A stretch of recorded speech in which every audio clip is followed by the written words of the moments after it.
from Adobe Stock. You can find the links to these images right below this video in the description. We're going to start out with these two layers, the photo frame background and the snow border.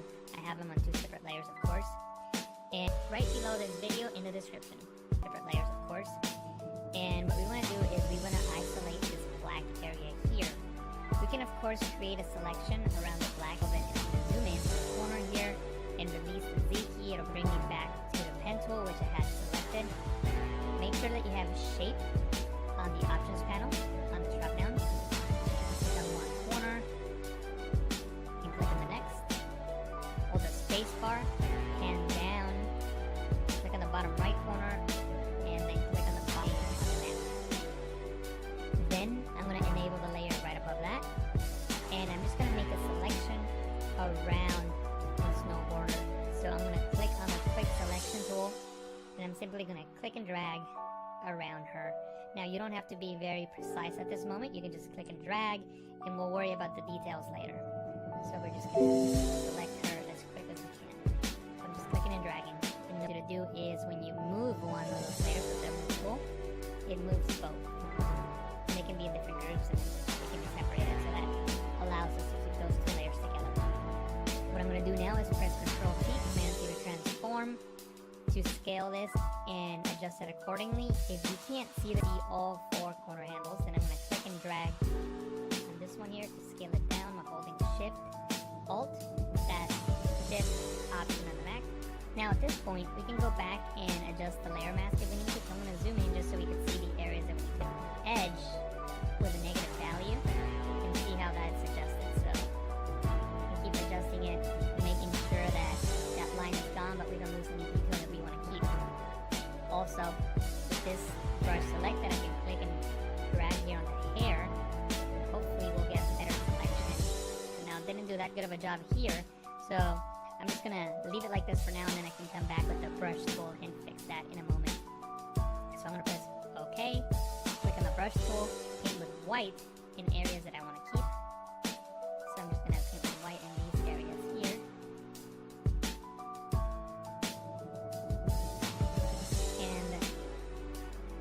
I know I'm selecting some of the sky, but that's okay. I'm going to get rid of that by pressing X on the keyboard, which swaps the foreground and background color. And with black, I'm going to paint on that layer mask to get rid of the sky here.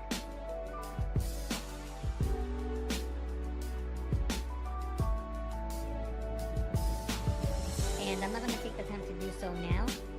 I will do that after the tutorial, and you can see the final image. But I'm just going to go around the entire image and just make sure that everything, I will just leave it as is.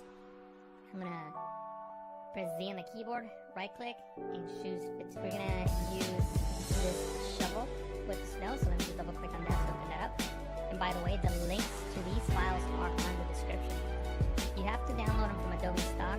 They're not free, but you can use a watermark preview to practice on. So I would recommend you doing that just so that you can have a way to practice and learn. So the first thing I got to do is get with the first thing that we need to do is mask out the snow from the ground.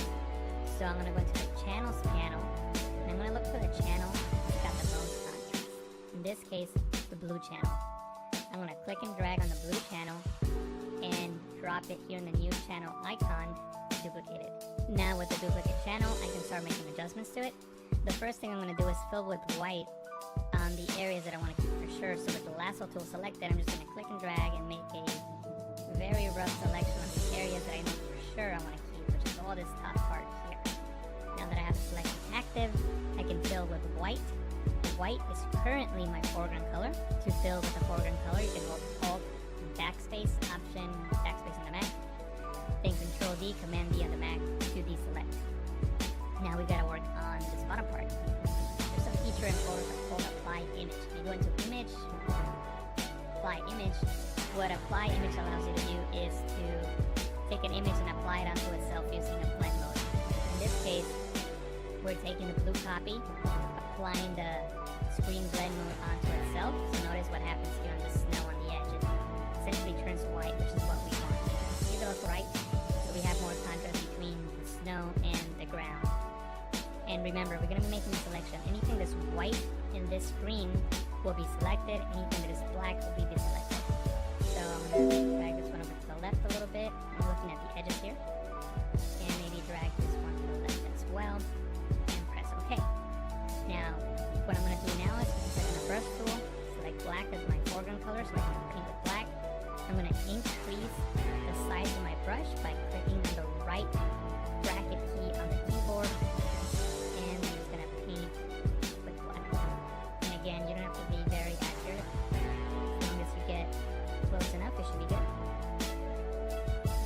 And these pixels away, which represent the floor. And once again, I'm going to go into Image, Adjustment, Levels, and darken up some of the darker pixels and brighten up the midtones a little bit. And press OK. So this selection looks like it'll work. So I'm going to press Control, Command on the Mac, click on the blue copy icon to make a selection around it. Go back into the Layers panel, on the background layer, which is the only layer that we have in this document. I'm going to click on the new layer mask icon, and notice now that the floor is no longer there. Now, it's not a perfect selection, but it's going to work because the color of the floor and the color of the table are very similar colors, and I think we're going to be able to get away with it. So what I'm going to do is I'm just going to simply click on the layer, select the Move tool, click and drag the layer over onto the other file by hovering over the tab, then coming down and releasing, and there's our file. It's a really big layer, so we're going to need to scale it down. Control T, Command T on the Mac, transform. We can't see the corner handles, so I'm going to press Control the size of my brush. So I'm just going to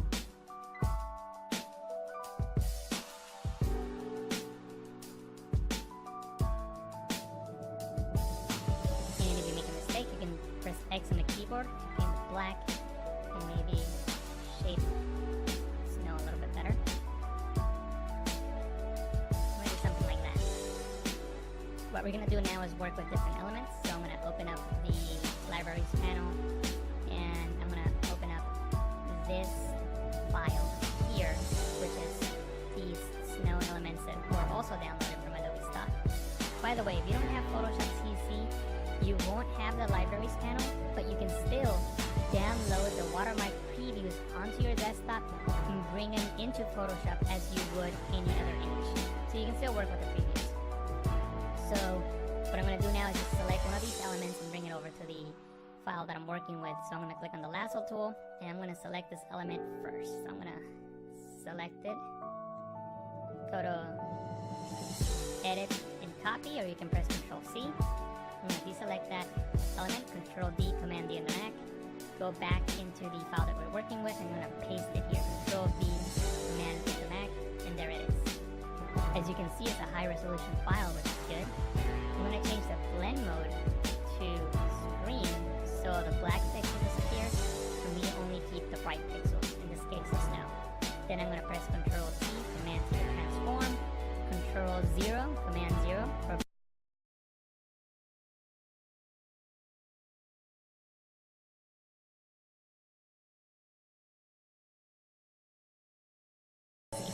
In this video, I'm going to show you how to create the 3D pop-out photo effect in Photoshop. If you want to follow along, you can download the watermark previews or license the full resolution files from Adobe Stock. You can find the links to these images right below this video in the description. We're going to start out with these two layers, the photo frame background and the snow border. I have them on two separate layers, of course. And what we want to do is we want to isolate... Welcome back to another very exciting tutorial here at the PhotoshopTrainingChannel.com. My name is Jesus Ramirez, and you can find me on Instagram at JRFromPTC. In this video, I'm going to show you how to create a 3D pop-out photo effect in Photoshop. If you want to follow along, you can download the watermark previews or license the full resolution files from Adobe Stock. You can find the links to these images right below this video in the description. Different layers, of course. And what we want to do is we want to isolate this black area here. We can, of course, create a selection around the black of it, and I'm going to zoom in to the corner here and release the Z key. It'll bring me back to the pen tool, which I had selected. Make sure that you have shape on the options panel on the drop down. Click on one corner,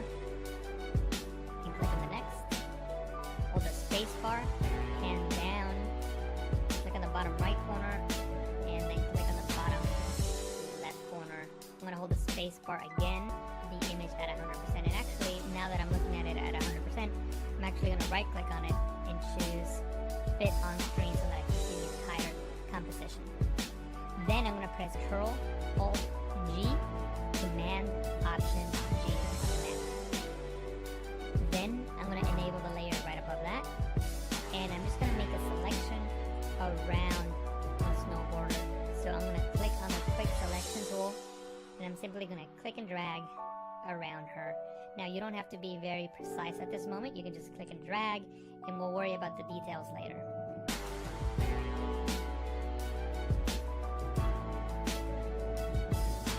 now that I have the selection actor, hold Shift and click on the layer below it so they're both selected, and I'm going to click on this little.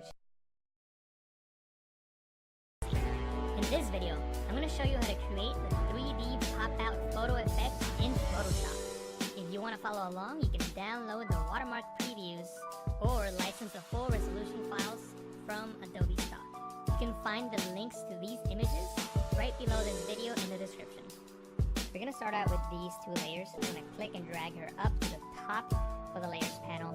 And I'm also going to double tap here on the zoom tool just so you can see the image at 100%. And actually, now that I'm looking at it at 100%, I'm actually going to right click on it and choose fit on screen so that I can see the entire composition. Then I'm going to press Ctrl J, Command J on the Mac to duplicate. So now I have two copies. I'm going to disable the one on the top by clicking on this eye icon, and the one on the bottom here, I'm going to clip to the shape below it. So with that layer selected, I'm going to press Ctrl Alt G, Command Option G on the Mac. Then I'm going to enable the layer right above that, and I'm just going to make a selection around the snow border.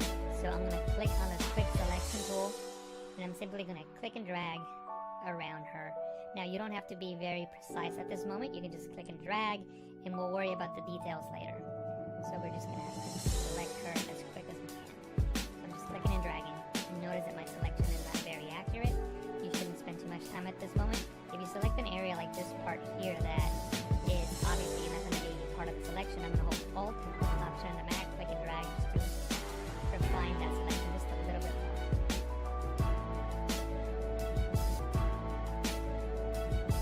Okay, now that I have the selection active around the snow border, I'm going to select that top layer and click on the layer mask icon to create a mask around the snow border. So what I'm going to do now is click on this top layer, hold Shift and click on the. If you can't see the corner handles that you want to click and drag on, you can press Control 0, that's Command 0 on the Mac, for the bird's eye view that allows you to see all four corner handles. Then I'm going to click and drag this one here to scale it down by holding Shift Alt, that's Shift Option on the Mac. Now at this point, we can go back and adjust the layer mask if we need to. So I'm going to zoom in just so we can see the areas that we need to work on. So we need to work on this area and then the blue outline around her body. So we can adjust that by clicking on the layer mask in the properties panel. You can click on mask edge. If you don't see the properties panel, you can go into window, properties, click on mask edge, and then maybe shift edge with a negative value and see how that's adjusted. So we keep adjusting it and making sure that that line is gone, but we don't lose any detail that we want to keep. Also, with this brush selected, I can click and drag here on the hair, and hopefully we'll get a better selection. Now, it didn't do that good of a job here, so I'm just gonna leave it like this for now, and then I can come back with the brush tool and fix that in a moment. So I'm gonna press OK, click on the brush tool, paint with white in areas that I want to keep. So I'm just gonna paint with white in these areas here.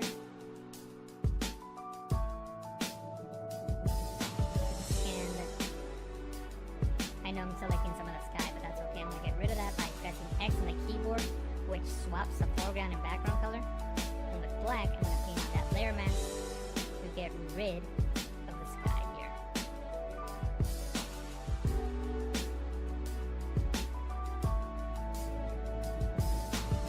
And I'm not going to take the time to do so now. I will do that after the tutorial and you can see the final image, but I'm just going to go around the entire image and just make sure that everything's masked out accordingly. And in most of these areas, everything seems to be okay. I know we got to work on this area here. And like I said, I'll do that upfront with the tutorial, and you